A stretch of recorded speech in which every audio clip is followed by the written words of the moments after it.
সারা বাংলাদেশের সরকার গঠনের পথের এই প্রথম মুহূর্তে পঞ্চগড় সদর উপজেলা সভাপতি চাকলাহাট ইউনিয়নের সাবেক আপনারা চুপ থাকেন কি বলছেন চেয়ারম্যান জননেতা জনাব আবু দাউদ প্রধান, তিনি প্রথমেই যে কাজটি করেছেন বাংলাদেশ আওয়ামী লীগের প্রতি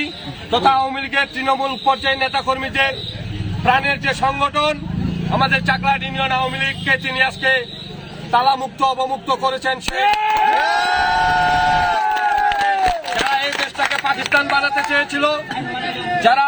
বাংলাদেশের স্বাধীনতার পক্ষের প্রতিটি দলকে নিশ্চিহ্ন করার চিন্তা ভাবনা করে বাড়িতে অফিসে হামলা করে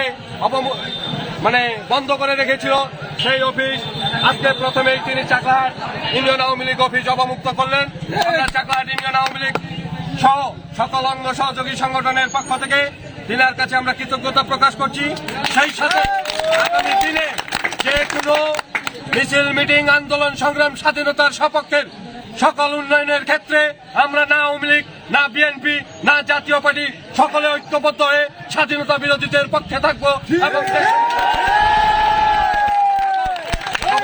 ঐক্যমত্যের ভিত্তিতে উন্নয়নমূলক ইউনিয়নের উন্নয়নের আহ্বান জানিয়ে আমি আমার কথা শেষ করছি।